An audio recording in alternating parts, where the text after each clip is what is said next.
In today's video, our guest is going to be sharing her experience and journey to Canada and her journey in Canada as a permanent resident.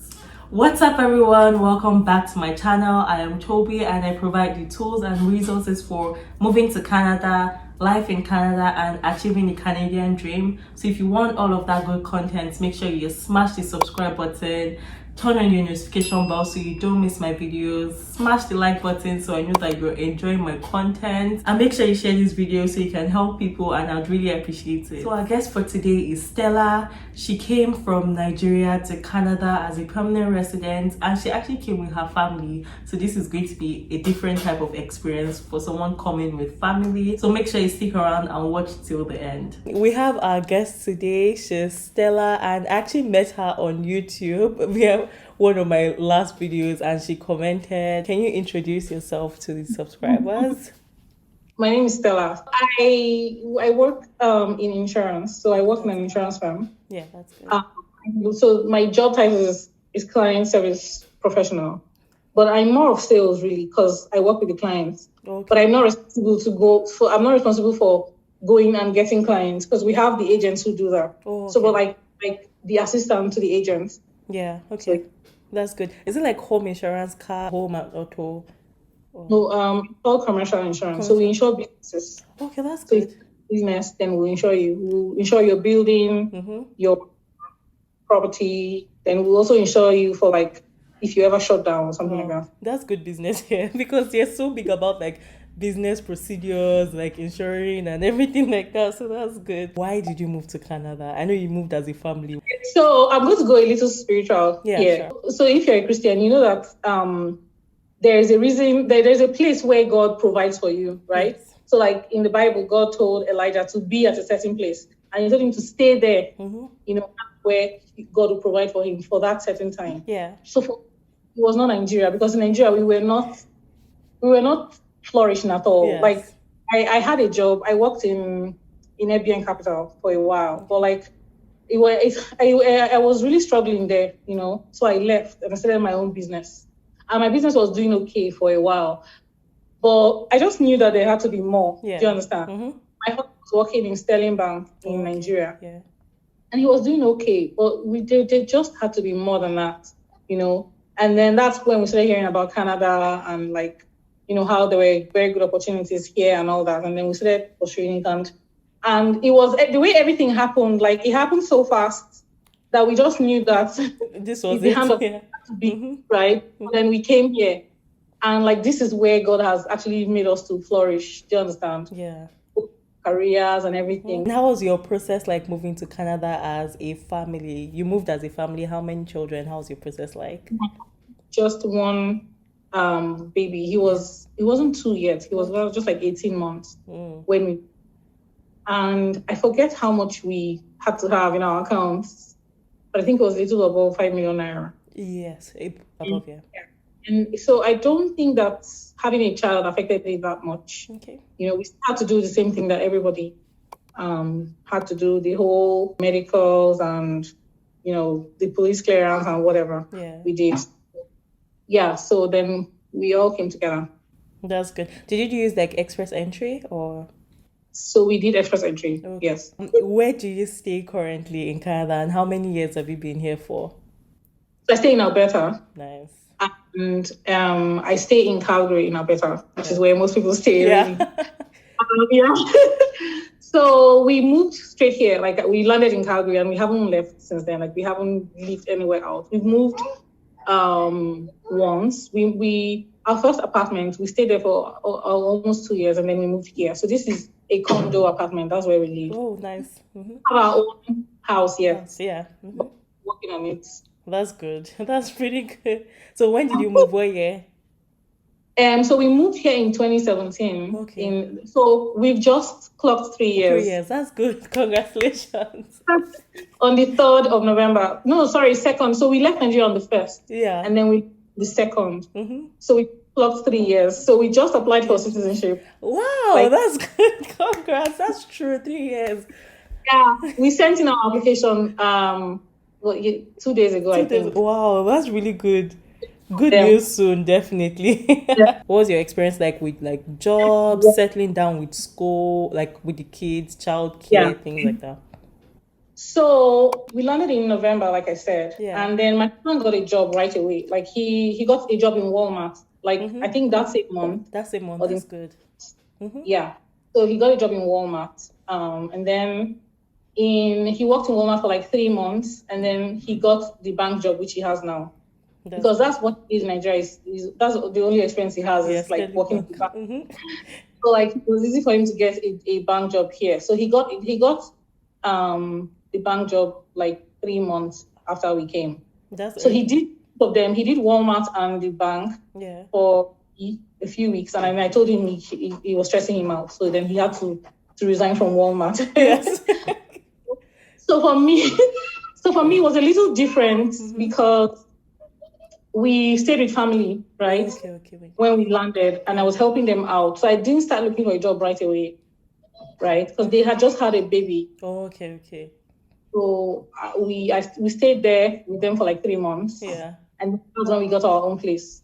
So it was after we got our own place I started looking for a job. So we got our own place in February Okay. of 2018, and I got my first job in May. That's still early. That's good. Took a little longer for me. Maybe I wasn't looking hardly enough because I had a Child 2-year-old baby. Yes. at the time, and so I got a job in a shoe store. Nice. So I was like a sales girl in a shoe store Okay. for like 2 weeks. Yeah. But I only did the job for 3 weeks before I got my job now. So for this job I have now, I have to say it's a miracle because I didn't use any, because you know how they say you have to have a Canadian experience to get a good job. That's why people start in Walmart. Yes. You know, To get that experience. Walmart. Yeah. My employers now, they don't even really know that I worked in another place before I worked with them. Okay. Do you understand? Yeah. So I used my Nigerian resume, like my Nigerian experience. That's what I used to get this job, which is why I say God's hand is in it, because my job is full-time. It's a full-time position in insurance. Yeah. It pays well. Yeah. It has benefits. I even have benefits for my family as well. Good. Like family is covered under my dental plan. That's good. Yeah. So like I have to say it was really good. And the way I got job was a joke. My husband the one that applied for me. No, it wasn't me that applied. And one day I just got a call that I was going to have a phone interview, and I did the phone interview and then do the main interview, and that's how I got the job. So yeah. That's really good. You're part of those people that, like, some people come and they really do not need to like get any Canadian experience. They don't need to volunteer. Sometimes people need to volunteer, work for free to get that experience. That's really good. That's really good. So how was it finding like accommodation for you? So it wasn't hard to get a place. If you have the money, you will find a place. So for some people, if you already have a job, it will be easy for you. You know, all you have to do is bring your letter of employment or something. If you don't have a job, then you can get somebody to like stand up. I think that's what we did first. Is we found some because my husband had a job, but it was just a Walmart job. We had for a long time. So we found someone to like give us a letter or something. That's our first place. Well, if you're lucky to have a guarantor, like you know someone that already works, then you're good. So we did. We got a guarantor, but for this one we didn't need to because we're both working. That's good. Then with childcare, like when you started working, who was taking care of your son? So that was actually the first time he had ever gone to daycare in his life, was when we moved here. So in Nigeria, I had somebody living with me, and he was small. But I actually put him in daycare before I got a job because I wanted him to get used to it. And I wanted to be able to actually go and look for a job, you know, go for interviews or things like that. So then I put him, we got that place in February of 2018. I put him in daycare in March. Okay. So then I started the job in May. So he has been in daycare since then. That's good. So I put him in daycare. So even this one, my second child, I was on mat leave for 1 year. And then immediately after my mat leave, we went to a daycare. Like I didn't even care that he was only 1 year. Because I couldn't wait to go back to work. So he went to so they both are in daycare right now, even with the pandemic. Oh, that's good.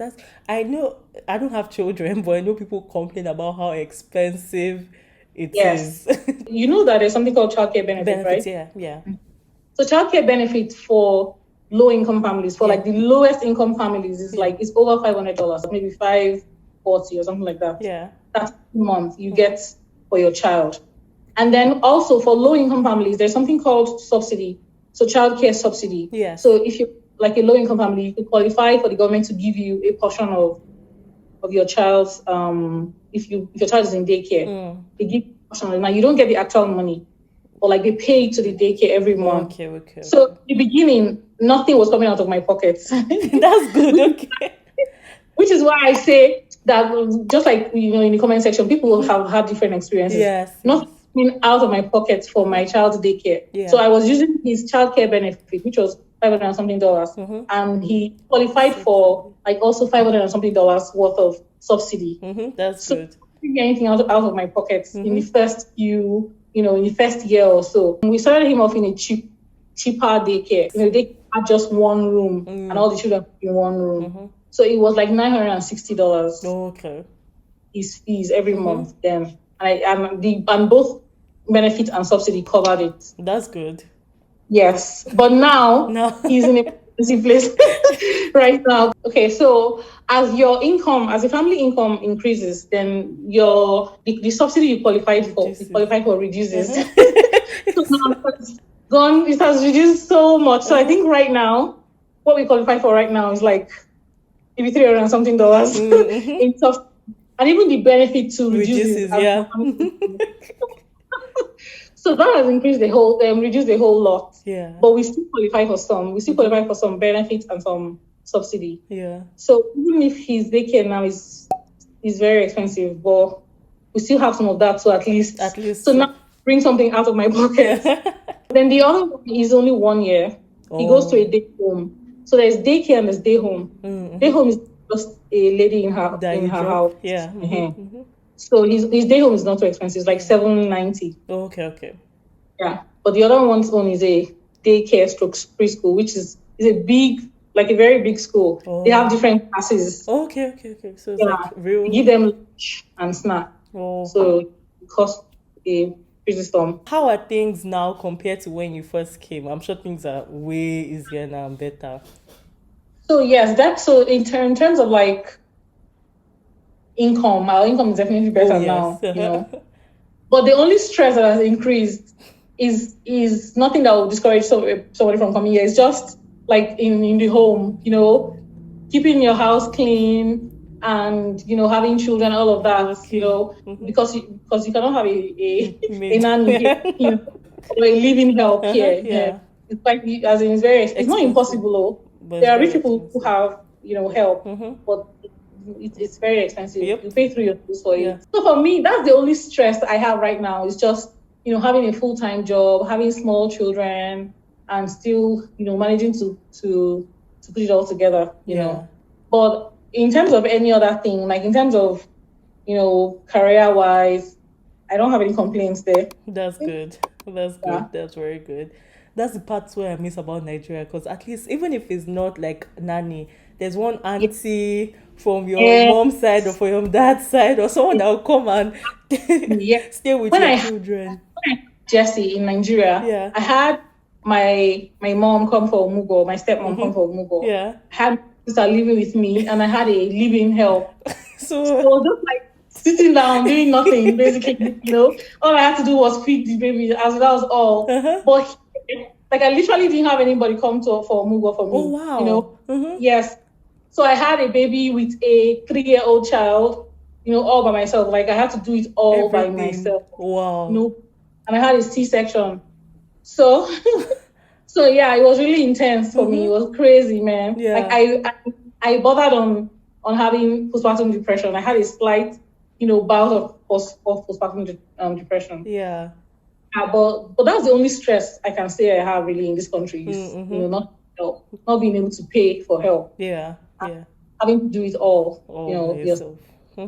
So like what mistakes do you feel like people make, or what mistakes have you made? Like, have you seen yourself making, or your family in general? Like, for me, the only thing I would change is staying with people when I came here. The personal thing is not something that applies to everybody. Because I know a lot of people come here and, in fact, they have somebody help them rent before they land, and they just move to their own place. But we didn't do that. Yeah. We stayed with family when we came here. It was not an easy experience. Not something I even want to talk about. Yeah, I understand. Yeah, so I would not do that again. Yeah. If I had to do it all over again, I would definitely rent my own place. Yeah. Like, have my friends here, send them money and they will rent an apartment for me. Yeah. I'll just move in. So that's the only thing that I say I would change about it. I wouldn't do anything else differently. Oh, okay. Not that I'm being proud, but I don't think I have any mistake that I've made that I can advise people about. That's I'm sure good. people have different experiences, but for me, that's the only thing I would change. That's good. That one I understand it totally. I feel like when you're in Nigeria, you see it as, okay, yeah, I can come here and stay with somebody and all of that. But when you now do it, you'll be like, I should have I know the money would have been much and all of that, but I should have just I understand. I think another family that did it, that regretted it as well. Yep. They stayed with somebody and it didn't turn out well. Yeah. I'm sure they would. That's the thing they would change. Yeah. It happens a lot. It happens a lot. Things are just different here. It's different from when you stay with someone in Nigeria. Here it's just different. Then do you have any general advice, tips for aspiring immigrants? So for me, it would have to do with, so I think in this country, when it comes to looking for a job, what they're looking for really is just your personality. Yes. Because one day a Shaw guy, by Shaw guy I mean the cable people and internet, they came to fix something in my house. And so I asked him, so if I wanted to go, I think I was looking for a job then. Yeah. That was our first apartment. So they came to install the internet. So I asked him, how do I get this job? What did you have to do to become this technician? And he said, nothing. All you have to do was just get the job. And they trained him. So I said, you didn't have to have a degree or anything. He said, no, they just hire you and they train you and teach you everything you need to know. And I can honestly say that it applies to most jobs in this country. Therefore, maybe being a doctor, but for any basic job in the corporate world, they hire you for your personality. So you really have to come through as so it's not, in Nigeria now, it's about book, when you see the job application, they'll say 2-1. This, first class. Everybody's looking for that. But they don't want to know how old you are. Yeah. They don't even want to know your gender. Oh, yeah, in Nigeria, they do gender, age. But here, they really just want to hear your voice. So that's why they do a phone interview first. Yes. And then they want to know how you sound and how you, what kind of person you are. Are you a team player? If you fit into their culture, basically. Yes. They are big on that, culture fits. Yes. You need to, I'm not saying when you come completely change. But you need to be able to adapt. Yes. Agree, and understand how they think. Yeah. So for example, now my husband, when he got a job in a bank, right? My husband is not the most, loud or outgoing person on this earth. Yeah. So he had to learn that if you're going to be a financial advisor, which is what he is, you have to gist with these people. Yeah. So that's one of the feedback they gave him was that you cannot, that is not just about doing the transactions. Yeah. You have to connect with the client. Yeah. So now he's now a pro. So you start with them. He knows how to ask open-ended questions now. Yes. How to talk about himself. He'll tell them that he's number 8 because my husband has 7 siblings. Oh wow. So he tells my husband is the last child of 8 children. So he'll tell them, I'm the last child of 8 children. And they'll be like, what? That would fascinate them.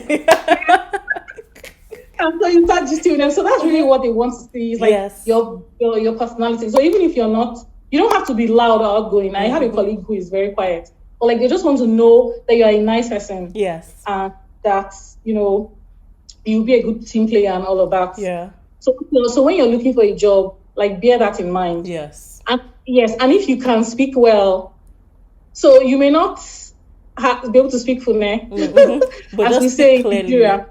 Yes. I use Chimamanda as a yardstick. Yes. I say every Nigerian should try and sound like that.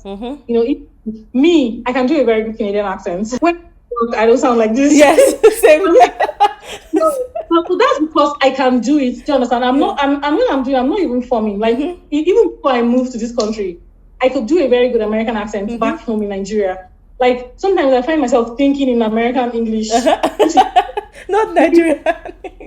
Discourage many books, I don't know, but I can do it very effortlessly, without even forming or trying. Yeah. So, like, talking to clients on the phone, or when I'm talking to my colleagues, I sound Canadian. Yeah. Of course, I get my Nigerian accent coming through, times, but like, so it's easy for me. So if it's not easy for you, to speak Fune, the words clear, just clear, and make sure that you can hear what you're saying. Because I know someone who worked in a contact center, somebody on the phone told her, "Can I have someone who speaks English?" And that's like, the person is speaking English and they're asking for, I would feel so bad. They want to avoid that at all costs. Yes. So just, help yourself, just elevate your grammar just a little bit. Yes. Yes, for your own good. That's very true. That's very true. Speak clearly. Just try to. And one thing I've noticed is that Nigerians, I speak fast sometimes. Like, sometimes I can speak very fast. Then sometimes I can actually pick my words. I speak either really fast or really slow. But when I'm talking to, like, my Canadian friends or whatever, I speak slowly so they can understand clearly. And maybe because I've been here for like 6 years, I went to school and everything like that, so I can switch up easily. Don't feel like you have to do it. Just speak clearly first. That's number one thing. Speaking clearly, then slowly you would actually get used to it. Like, when you walk, then that talking to people. In the beginning, it was really hard for me because I feel like with Nigerians, it's be harder for us because you're like, okay, your accent is another barrier for you. Then you now don't want to be talking too much to people, but you have to be able to talk if you're coming to Canada. Like, you cannot, even if you're introverted, you have to be able to, like, bring up conversations. In the elevator, someone will just talk to me about the weather. Sometimes I'm not in the mood to talk, and the person is talking about the weather, and I'm like, can you just... Or their dogs. Yeah, or their dogs, Oh, that's so cute. I'm like, this is a freaking dog. Leave me alone, babe. Even me too. I found like now when I see people, I'm like, oh my goodness, your dog is so cute. Like, I'm just like, sis. Be able to learn or be willing to learn. Just forget that Nigerian, this person is looking somehow. She's talking about something that I'm not into. Just be open-minded. That's another thing. You have to be very open-minded because they'll talk about things that you don't agree with sometimes, and at least just be open-minded. You get what I mean? You can agree to disagree or whatever, but don't just carry your face that, I'm not talking to this one again because of that. And the thing is, like, you don't even have to agree with everything. Say, for example, about Halloween now. Like, all my colleagues, they know that I don't do Halloween.